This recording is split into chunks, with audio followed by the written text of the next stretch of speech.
Ito ay isang sagradong hayop na sumisimbolo sa kapalaran ng bansa.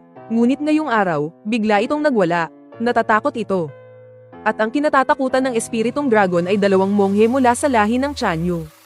Ang kanilang mga kilos ay parang multo. Ngunit ang mga sundalong hindi alam ang kanilang limitasyon, ay agad na bumunot ng kanilang mga espada. Ito ba ang paraan ng dakilang Feng sa pagtanggap ng bisita? Pagkasabi niyon, isang gintong liwanag ang pumailan lang sa kalangitan. Sa sumunod na segundo, isang anyo ng Vajradharma ang nagpakita.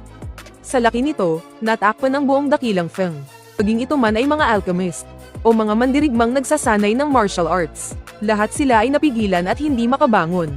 At habang mas malakas ang kanilang kapangyarihan, lalo silang napipigilan. Ngunit si Shu Qian, na isang hamak na silver luo, ay marahan lamang na itinapat ang kanyang palad sa lupa, at agad ding nakawala. Ngunit sa sumunod na segundo, pinuntahan na siya ng monghe. Subalit nang akma na niyang itutulak ang pinto para pumasok, isang asul na liwanag ang kumislap. Sa sumunod na segundo, napalibutan siya ng mga bituin, at lumitaw sa si Chanjian. At ang may gawa nito ay walang iba kundi ang pinakamalakas sa dakilang Feng, si Jianzing. Jianzing, dahil alam mo na rin lang ang aming pakay. Ako'y magiging prank ka na. Ngunit hindi umimik si Jianzing. Marahan lang niyang ikinaway ang kanyang kamay. Agad na tumilapon ang monghe.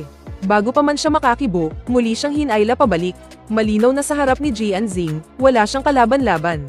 Kasunod noon, pumitik si Jianzing. Ang isa pang monghe ay lumitaw din dito. Ang dalawa na kanina lang ay naghahari-harian sa buong dakilang Feng, ay biglang nawala ang kayabangan. Sa loob ng nasasakupan ng dakilang Feng, walang hindi alam si Jianzing. Mukhang ang kasabihang iyon ay hindi pala gawa-gawa lamang. Ngayong lumitaw na si Shen Shu sa mundo, kaming dalawa ay naparito upang ibalik siya sa Tianyu. Hinihiling namin na ibigay siya ni Jianzing. At ang pagparito ng dalawa ay para sa putol na braso sa loob ng katawan ni Shu Qian. Ito ay dating selyado ng banal na espadang tagaprotekta ng bansa sa ilalim ng lawa ng Sangbo. Ngunit sa pagdating ni Shu Qian, siya ay nagising. Pagkatapos makatakas, pumasok ito sa kanyang katawan. At ang pangalan ng putol na braso na ito ay Shen Shu.